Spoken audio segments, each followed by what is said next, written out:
Kanchan Outlook। Satnam Shri Waheguru ji. Comment section ਦੇ ਵਿੱਚ Waheguru type ਕਰਕੇ ਫਤਿਹ ਕਬੂਲ ਕਰੋ ਜੀ। ਵਾਹਿਗੁਰੂ ਜੀ ਕਾ ਖਾਲਸਾ, ਵਾਹਿਗੁਰੂ ਜੀ ਕੀ ਫਤਿਹ। ਤੁਸੀਂ ਆਪਣੇ ਸੁਝਾਅ ਅਤੇ ਸਵਾਲ ਵੀ ਕਮੈਂਟ ਕਰ ਸਕਦੇ ਹੋ। ਤੁਹਾਡੇ ਸੁਝਾਵਾਂ ਦੇ ਉੱਤੇ ਕੰਮ ਕਰਨ ਦੀ ਅਤੇ ਤੁਹਾਡੇ ਸਵਾਲਾਂ ਦੇ ਛੇਤੀ ਤੋਂ ਛੇਤੀ ਜਵਾਬ ਦੇਣ ਦੀ ਪੂਰੀ ਕੋਸ਼ਿਸ਼ ਕੀਤੀ ਜਾਏਗੀ। ਹੁਣ ਸ੍ਰੀ ਗੁਰੂ ਗ੍ਰੰਥ ਸਾਹਿਬ ਜੀ ਦੇ 153ਵੇਂ ਅੰਗ ਦੀ ਬਾਣੀ ਦੀ ਵਿਆਖਿਆ ਕਰਦੇ ਹਾਂ ਜੀ, ਤੇ ਗੁਜ਼ਾਰਿਸ਼ ਕਰਦੇ ਹਾਂ ਕਿ ਵੀਡੀਓ ਨੂੰ ਐਂਡ ਤੱਕ ਜ਼ਰੂਰ ਵੇਖਿਆ ਕਰੋ। ਪੂਰੇ ਅੰਗ ਦੀ ਬਾਣੀ ਨੂੰ ਇੱਕ ਵਾਰ ਦੇ ਵਿੱਚ ਜ਼ਰੂਰ ਸੁਣ ਲਿਆ ਕਰੋ। ਹੁਣ ਸ਼ੁਰੂਆਤ ਕਰਦੇ ਹਾਂ। ਗੌੜੀ ਮਹਿਲਾ ਪਹਿਲਾ।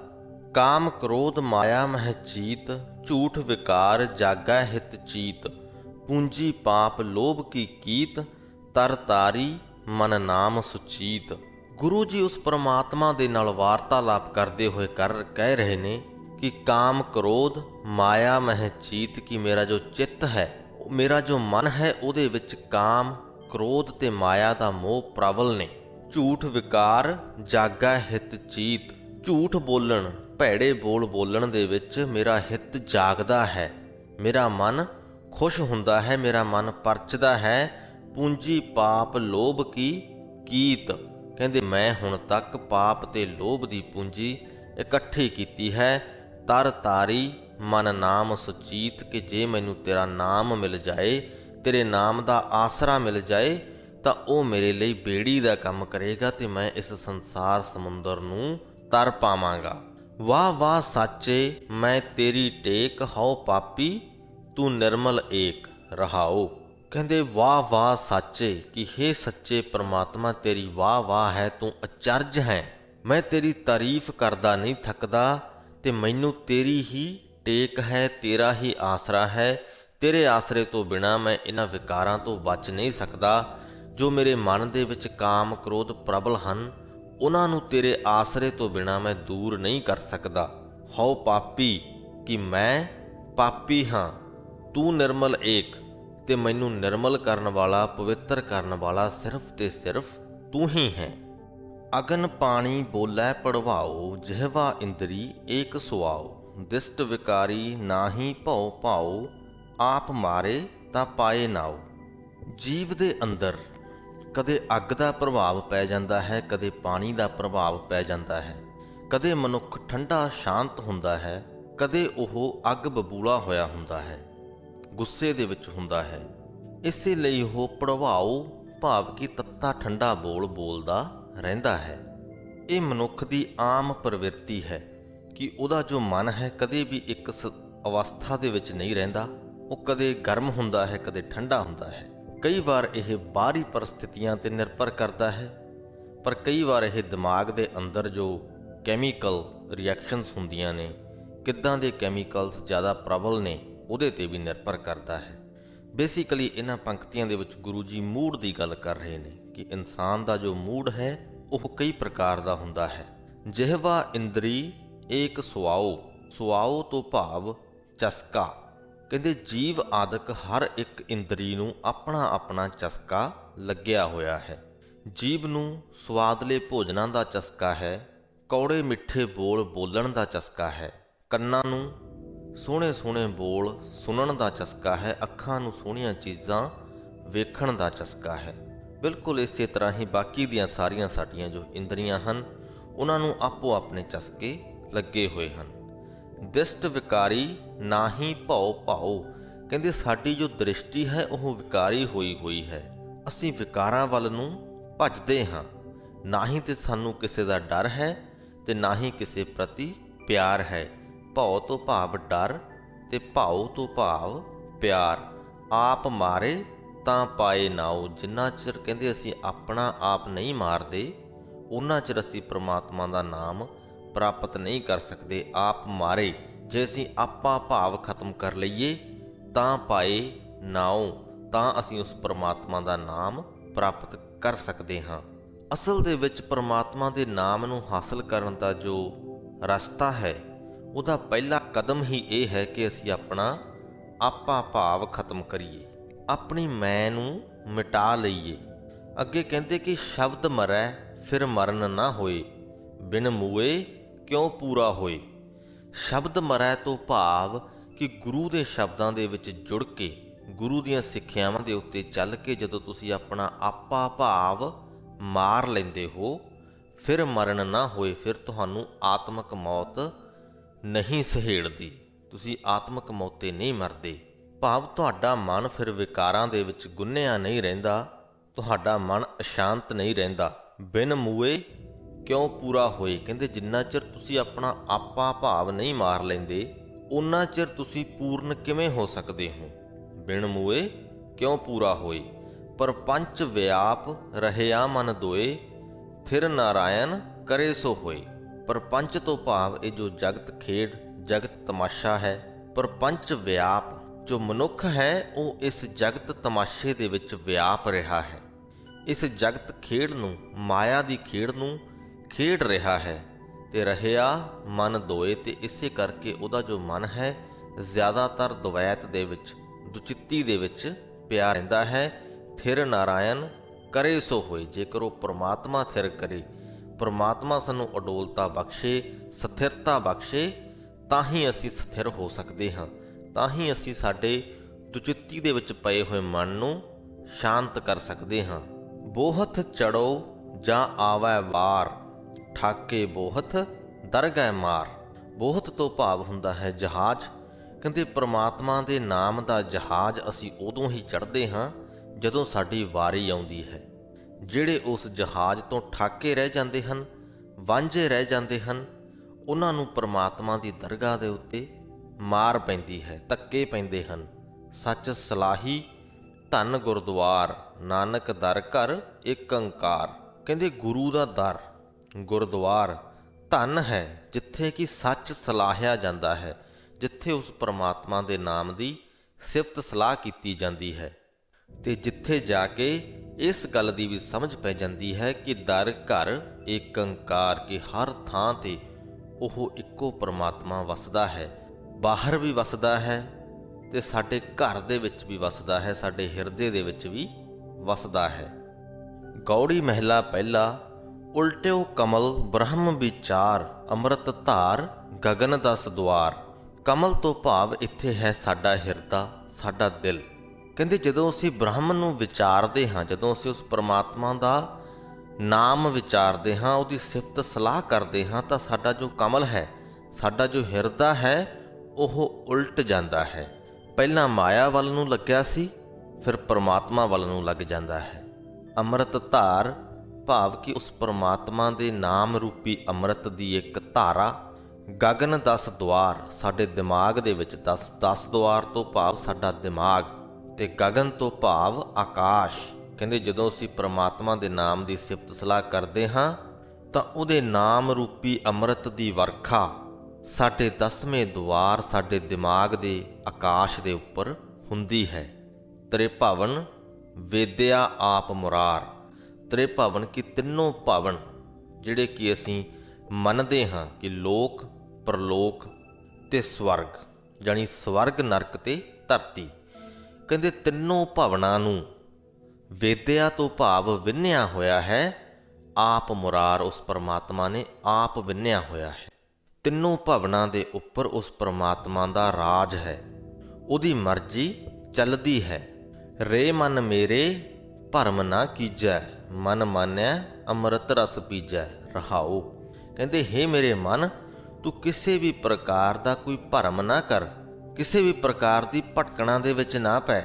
ਇਹ ਗੱਲ ਮੰਨ ਲੈ।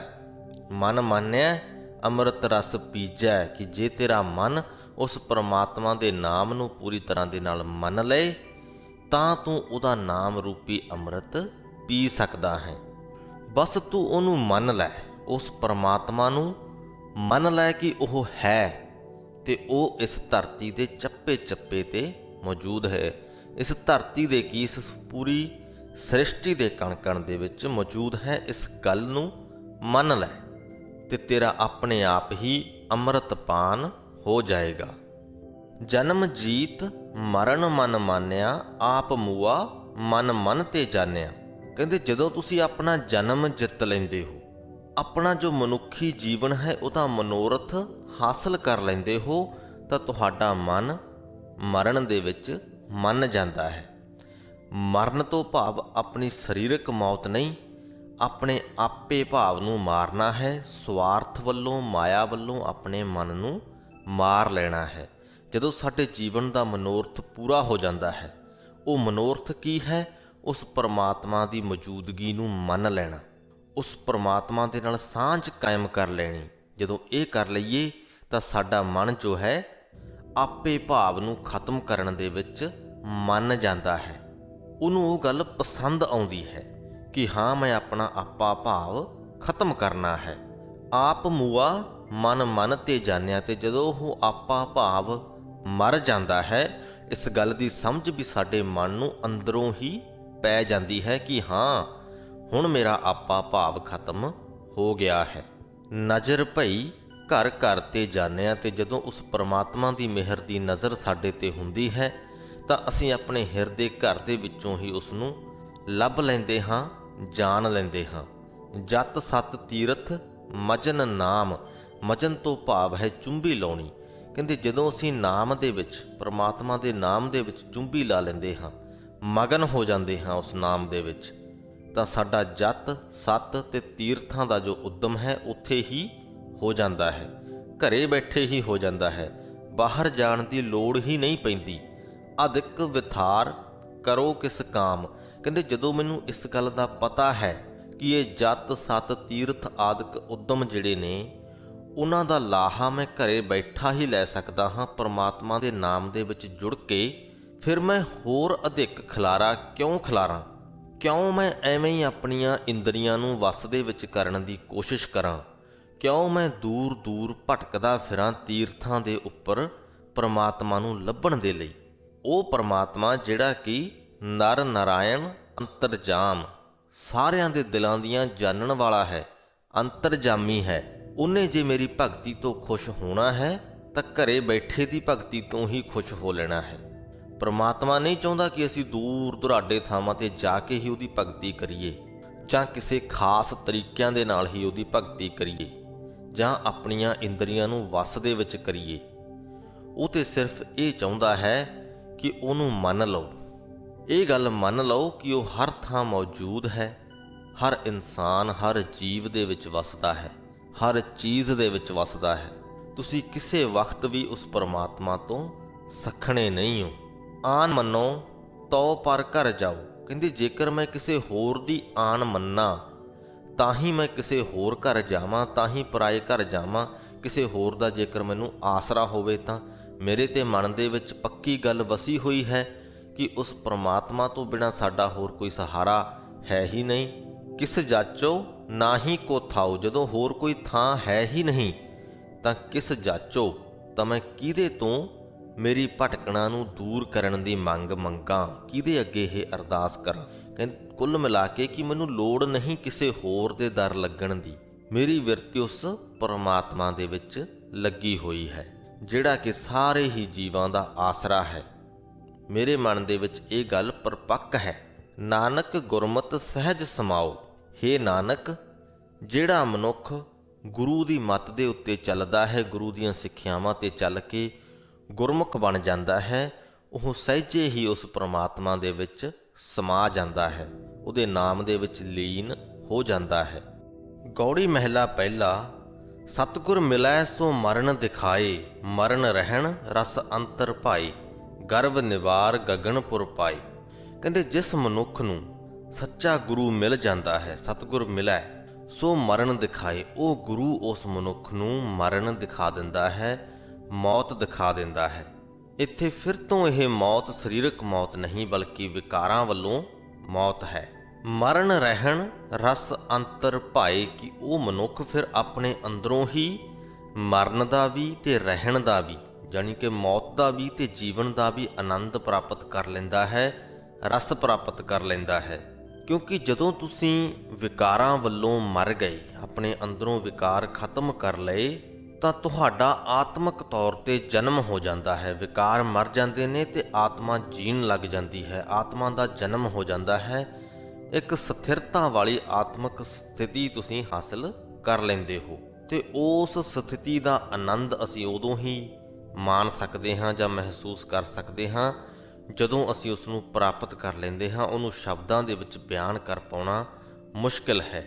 ਗਰਵ ਨਿਵਾਰ ਗਗਨਪੁਰ ਪਾਏ, ਕਹਿੰਦੇ ਕਿ ਫਿਰ ਉਹ ਮਨੁੱਖ ਗਰਵ ਨੂੰ ਨਿਵਾਰ ਦਿੰਦਾ ਹੈ, ਹੰਕਾਰਾਂ ਨੂੰ ਛੱਡ ਦਿੰਦਾ ਹੈ, ਤਿਆਗ ਦਿੰਦਾ ਹੈ ਤੇ ਗਗਨਪੁਰ ਪਾਏ ਤੇ ਅਸਮਾਨ ਦੇ ਵਿੱਚ ਉਹਦੀ ਸੁਰਤ ਫਿਰ ਉਡਾਰੀਆਂ ਲਾਉਂਦੀ ਹੈ।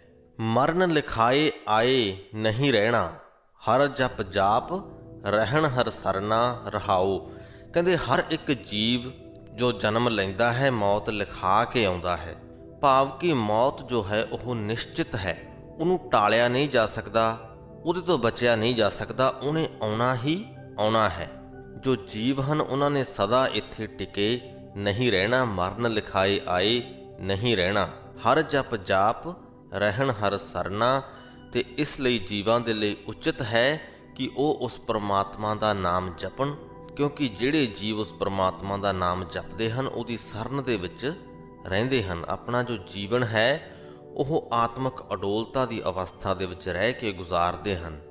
ਸਤਿਗੁਰ ਮਿਲੈ ਤਾਂ ਦੁਬਿਧਾ ਭਾਗੈ, ਕਮਲ ਵਿਗਾਸ ਮਨ ਹਰ ਪ੍ਰਭ ਲਾਗੈ, ਜੀਵਤ ਮਰੈ ਮਹਾਰਸ ਆਗੈ।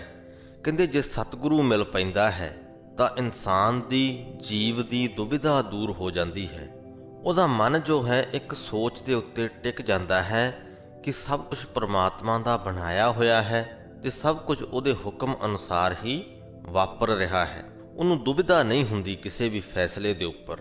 ਕਮਲ ਵਿਗਾਸ ਮਨ ਹਰ ਪ੍ਰਭ ਲਾਗੈ, ਉਹਦੇ ਹਿਰਦੇ ਰੂਪੀ ਕਮਲ ਦਾ ਫੁੱਲ ਜੋ ਹੈ ਉਹ ਖਿੜ ਜਾਂਦਾ ਹੈ ਤੇ ਉਹਦਾ ਮਨ ਪਰਮਾਤਮਾ ਦੇ ਚਰਨਾਂ ਦੇ ਵਿੱਚ ਜੁੜ ਜਾਂਦਾ ਹੈ।